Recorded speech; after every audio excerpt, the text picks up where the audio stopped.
Let me try and describe how I learn a new piece. Now. Then and now.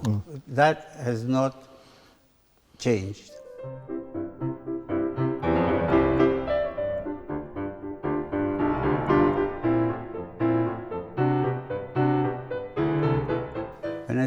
When I saw a Beethoven sonata for the first time, and I was trying to play it, I got a shock of what I was playing, what I saw and heard in the music.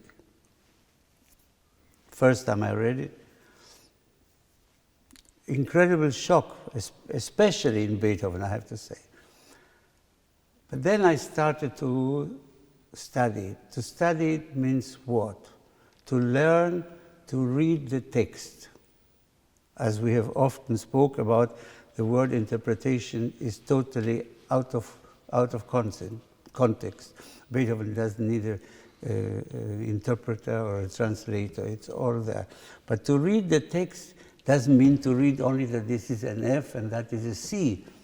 To read the text means that you read and look for the connections, the different connections of harmony, connections of dynamic, connections of speed, etc., etc., etc.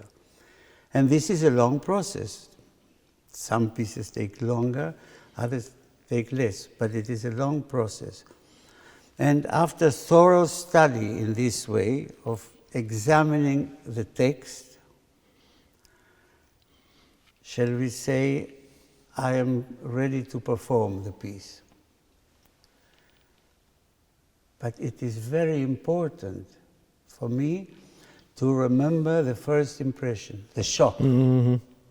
Because all this thinking that I have done in my study is only to explain, if you want, to myself intellectually the shock. And I have to get back to the point where, with the knowledge that I have amalgamated, I am able to see the shock, and this is what I present to the public. I don't know whether I make myself totally, clear. Totally. And when I'm sitting in the audience, listening, this is exactly what I pick up without the knowledge. You did the work for me, because I get the shock. And well, maybe if I, so do my layman study in the piece and try to learn more about it, maybe I start to understand one or two details or connections. But this is not really what I'm after when I'm listening. When I'm listening is that what I'm listening for is that shock that you experienced when you first read it. And you learned to reproduce that shock, and then I may feel included, because if I pick that up, and I think I do, that you include me in that experience, then I'm very happy. Then I have the feeling I was invited in, that I'm part of it. Because it's, as you said, it's a spatial thing. And it happens at that moment. And if I'm in that space, at that point in time, I am included, whether you want to include me or not. No, I can't, because I have a limited amount of concentration available to me. And therefore, if I think of you as the audience when I'm playing, this percent that I'm trying to give you is a percent that I don't have for the music. That's missing. And you know what? I am probably, maybe not the first, but certainly the second person who will notice that missing percentage. Yeah, of course. I don't want anybody to do anything for me, because then I don't feel included. Then it's, you know, then I'm here and you're there, and you do that for me, and then you're selling your wares. I don't want to be sold anything. I remember a very important experience for me. I was quite young, definitely younger than now, since it was about 40 years ago. And I played the Winterreise of Schubert with Dietrich Fischer-Dieskau in the Albert Hall in London. It was at the beginning of our friendship and collaboration, and I was obviously very curious about everything. And when we walked in the morning of the concert to rehearse the Winterreise in the Albert Hall, I looked at this 6,000-seat hall, and I said to him, how are we going to project to the 27th row? Mm-hmm. In the volume, in the expression, in everything. And he said, we will not even try. We will bring the 27th row to us on the stage. And that was very wise. That's the inclusion that I'm after. Exactly that. And then I participate, trying to make an impression. I just know from what I do, trying to make an impression puts me outside of myself, and it's actually over. And it's very difficult to get back into the thing, the actual thing. But that's why it's getting more and more difficult for so many people to really play music now, because we live in a time where, how do I look doing this? Yeah. Has become much too important. If you have something important you want to say, like playing a Beethoven sonata, you cannot afford to think, how do I look? I can guarantee you look really good. No, I'm serious. You cannot really think of how do I look by doing this. And this is part of the difficulty of today's life, actually, that has become so superficial in this sense. And there is, through the media and through the marketing, and there is a preconceived notion of what great playing is. And I find that very detrimental to the immediate experience. You know, really fast. He's so fast, he's much faster than every other. And then what? And then you're first of all the fast ones. Or you know, the dynamic is all over the place, and because it is perceived as expressive, and it all tries to make an impression, a calculated impression, and I very strongly object to that. I don't want to be impressed. I mean, I wanted to, you know, I want to be impressed as the result of what I witnessed, but not as the result of a calculation. No, but you know, we lead a very difficult situation, in the sense that you need an excessive dose of modesty, learning the piece, I think, and really trying to understand what every little black spot on the white paper means and all that, and continue to study, and it never stops.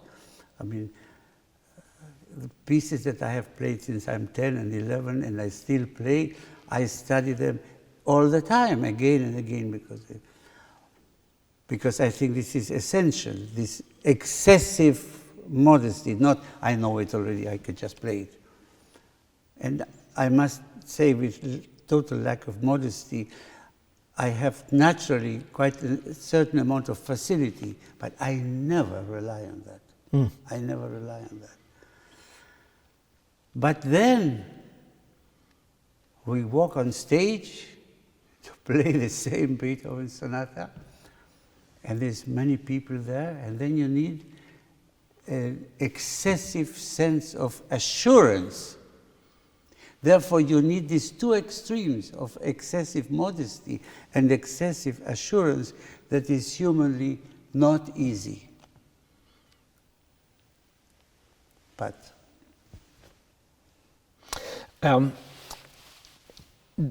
speaking of experts and mostly semi-experts and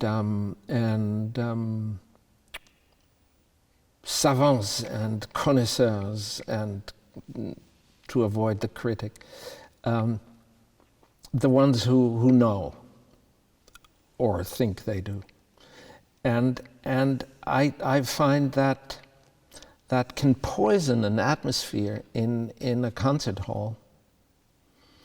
When there is an atmosphere of, show me. Let's see. Show me. Let's see whether you pass muster, and whether I've heard better, or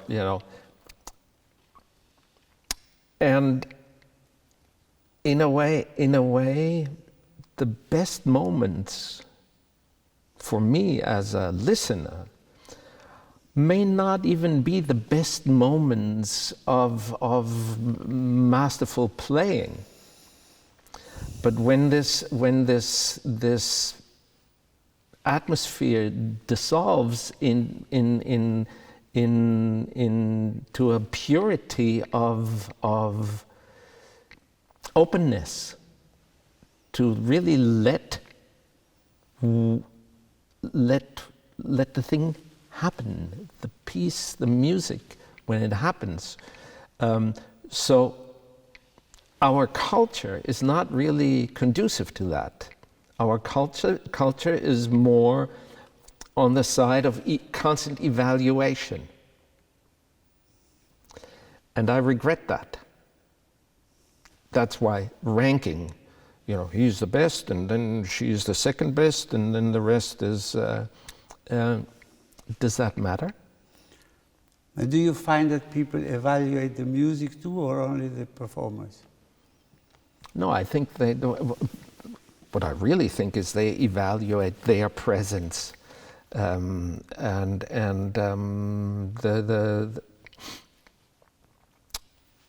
think it's the social value that is being it's a currency. It's a currency to be there. It's a currency to be seen there. It's a currency to have an opinion about it. And if the opinion is very critical, it kind of elevates me as a connoisseur. But preconceived ideas on this subject are very dangerous. You cannot go to a concert and think, oh, he's very famous, he must be very good, or he's older, he won't be as good as he was, or he's young, how will he develop? You cannot use all this terminology. And I think one very important part of all this is that on the one hand, when one plays, each member of the audience can react differently according to their knowledge, their interest, their emotionality, etc., etc. Yet, at the same time, there is something collective of the public, which nobody, including the critics, can be outside that collective.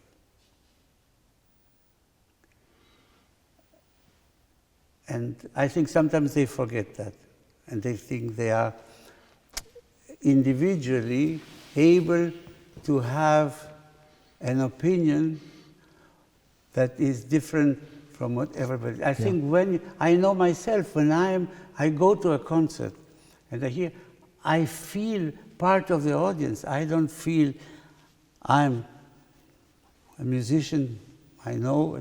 Not really. I am part of that. I don't know how to explain that. But there is something about the reaction of the public which is collective. So, what do you think in Beethoven's case? Because his friends supported him and encouraged him, but the audience didn't really. The general audience But did. he was so much ahead of his time. He was so much ahead of his time. I mean, and you can say that about many composers. You know, Mozart was practically neglected throughout the 19th century because the aesthetic was different, etc. And Beethoven's so-called popular pieces change every 10 or 20 years. When I was a child, the Moonlight Sonata appeared much more often than it does today. Today, the Hammerklavier Sonata appears much more often than it did then.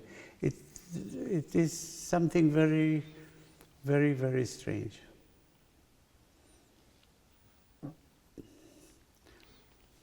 But if I am sure of one thing about Beethoven, it is that he never thought about all these things. He never thought about how the public would react. He wanted the success, who doesn't? But I don't think he put a relation between what he wrote and how it was seen. Not even out of spite? No. That he made it difficult? I don't think so. I don't think so.